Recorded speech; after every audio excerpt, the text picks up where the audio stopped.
Olá, vamos dar seguimento aos nossos vídeos sobre as doenças espirituais. Hoje eu vou falar das 3 doenças mais graves que o Papa traz nessa mensagem. A primeira delas, que eu reputo ser a mais importante, é a doença do Alzheimer espiritual. Fazendo um paralelo com a doença de Alzheimer, que é uma demência e que é muito lembrada pelo esquecimento, pela perda da memória, o Papa vai falando que essa doença é a doença daqueles que se esquecem. Trazendo essa visão da psiquiatria, da ciência mesmo cognitiva, tem muitas outras alterações que são tão importantes ou até mais importantes que a perda de memória, como alterações de comportamento, alterações de sono, de ciclo de sono, alterações de função. Então, a pessoa que conseguia fazer o que fazia muito bem já não consegue mais, já não sabe mais como fazer. Isso na doença de Alzheimer, doença, né? E quando o Papa traz esse paralelo, é muito importante a gente prestar atenção para isso não ser mais uma fonte de preconceito ou mesmo de psicofobia. Em defesa do Papa, eu falo que é uma palavra que é conhecida, né? Então a gente não deve usar como xingamento ou como na forma mal feita de dizer, fulano tá esquecendo, tá bem com Alzheimer. Não, isso é uma doença, é algo sério que tem tratamento, que tem acompanhamento e que merece atenção.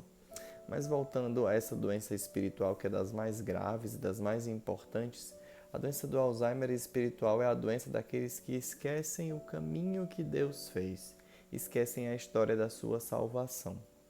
Quando nós atentamos, por exemplo, ao escrito amor esponsal, quando diz é preciso e basta olharmos para o lugar de onde Deus nos tirou, e isso nos trará alegria, isso nos aquecerá o coração, isso nos fará ir além.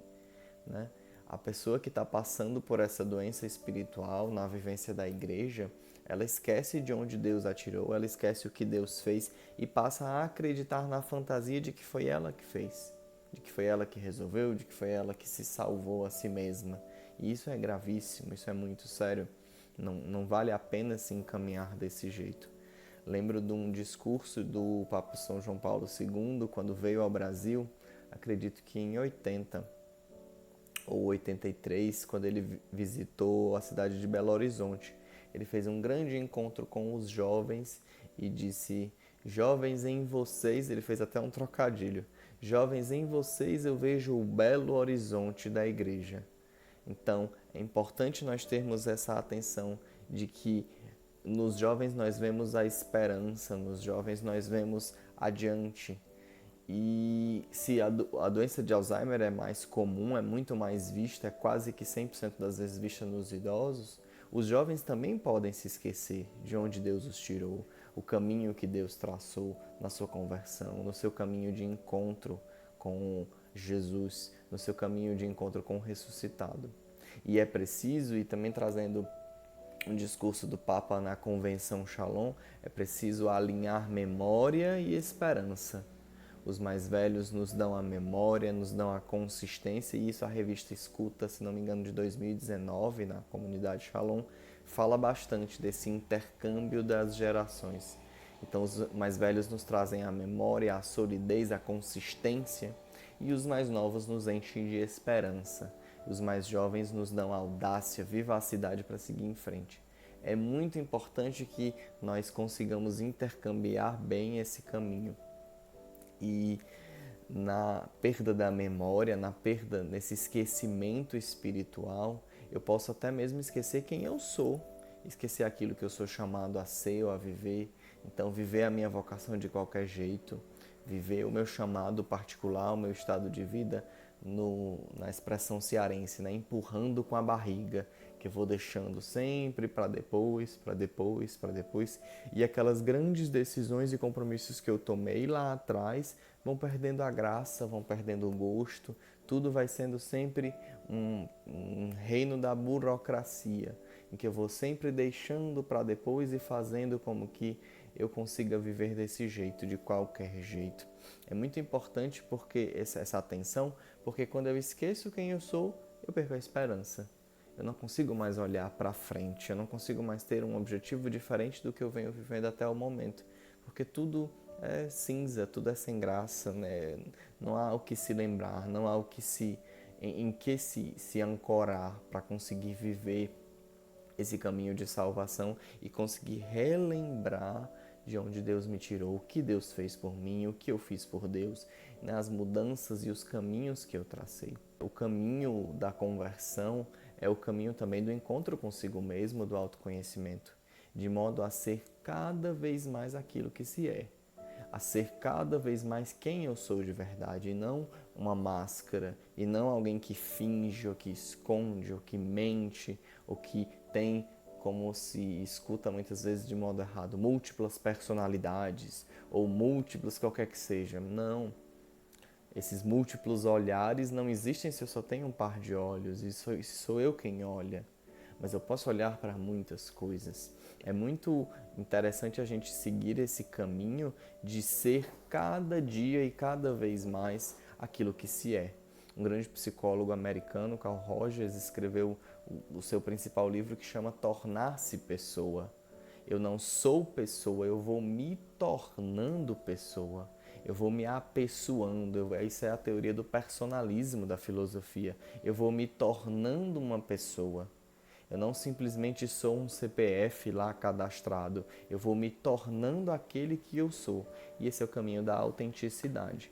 Quando eu esqueço o meu caminho, esqueço o que vivi até então, tudo isso perde a cor, fica acinzentado, a ponto de nós pensarmos e imaginarmos uma pessoa com doença de Alzheimer muito grave, que também nas palavras populares ela vegeta, não se mexe, não se alimenta, não faz nada mais que se possa cuidar por si mesma, porque nada mais traz a memória, nada mais traz força, traz alegria, traz calor, traz afeto. Isso me relembra também o caminho de Santa Teresinha, quando ela diz na sua muito famosa frase: eu sou aquilo que Deus pensa de mim. O que é que Deus pensa de ti? O que é que Deus pensa quando olha para ti? O que é que Deus pensou quando te criou e te chamou a ser? São questionamentos que nos devem alarmar, nos devem chamar a atenção, que devem nos fazer estremecer diante de Deus e diante de nós mesmos. De modo muito particular, eu dirijo a palavra agora aos vocacionados, àqueles que buscam compreender o caminho que Deus está trilhando e está traçando para vocês. Aqueles em discernimento do seu estado de vida, em discernimento de uma vocação específica na igreja, aqueles em discernimento de um ministério, de um apostolado, de um serviço, de uma grande decisão na vida. O que Deus pensa? O que Deus fala? Para onde que Deus está te levando? É importante ter essa noção de rumo, senão a nossa vida vai virando um barco perdido, levado, abatido pelos ventos, como, se não me engano, diz a carta aos Hebreus. Nossa vida não é assim. A vontade, a nossa inteligência, essa abertura ao conhecimento de onde Deus habita dentro de mim e, a partir disso, o conhecimento de quem Ele é e do que Ele deseja para mim, vão nos guiar como uma bússola, como um caminho certo, em que eu sei para onde eu estou indo. Viktor Frankl, na logoterapia, fala muitas vezes da consciência como essa bússola, da consciência como esse órgão do sentido, em que eu consigo realizar os meus sentidos, em que eu consigo em cada situação encontrar aquilo que é o melhor para mim, aquilo que vai me realizar, vai me fazer mais feliz. E muitas vezes aquilo que vai me fazer mais feliz não é o óbvio, não é o que os outros dizem, não é o que os outros pensam ou acham.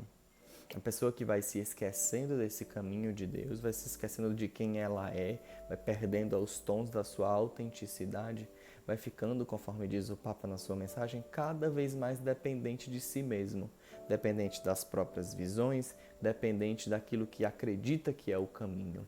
E vai criando assim barreiras e hábitos para impedir a ação da graça de Deus. Essa pessoa vai sendo, nas palavras do Papa, levada por seus caprichos, suas paixões e suas manias. E tudo tem que ser feito daquela forma. Lembro-me bem dos últimos vídeos, quando a gente falava do planejamento excessivo, em que tudo tem que ser feito do meu jeito, e se não for do meu jeito, não é bom. Se não for do meu jeito, não vai dar certo. Isso deve nos chamar muita atenção quando a gente escuta um discurso como esse, e mais ainda, quando a gente fala uma coisa como essa. Por que a gente não se abre a fazer diferente? Por fim, nessa doença, o Papa fala que ela é uma grande idolatria. Eu esqueço de quem é o meu Deus. Não tenho mais aquela visão deuteronômica. Deuteronômio? O caminho da salvação. Quem é o meu Deus? Quem é aquele que falou na sarça ardente e me chamou pelo nome e disse a Moisés: vai salvar o meu povo? Eu te chamo, eu estou aqui. Esse é o meu nome, eu sou aquele que está presente, eu sou aquele que está aqui. Eu quero te salvar, eu quero te ajudar, eu quero te conduzir. Essa visão deuteronômica, como diz o Papa, é muito importante para nós conseguirmos abandonar os bezerros de ouro que nós talhamos para nós mesmos, que nós criamos como se fossem as coisas mais importantes, o nosso Deus, o nosso Senhor, aquele a quem nós devemos prestar culto. Não é assim. O nosso Deus não é feito de mãos humanas ou por mãos humanas, nem de prata, nem de ouro, nem de cobre, nem de bronze. O nosso Deus é o Senhor, aquele que fez o céu e a terra, aquele que nos guarda, que nos ampara, que se revelou a nós em Jesus Cristo por inteiro na Trindade. É muito, muito, muito, muito necessária essa crítica e esse olhar para dentro de nós mesmos. O que é que eu estou fazendo na minha vida? Quem é o meu Senhor? Quem é o centro do meu coração? Quem é aquele para o qual tudo o que eu vivo, sou, penso e faço converge? São questionamentos que devem nos alertar. E essa é a doença da esquizofrenia existencial.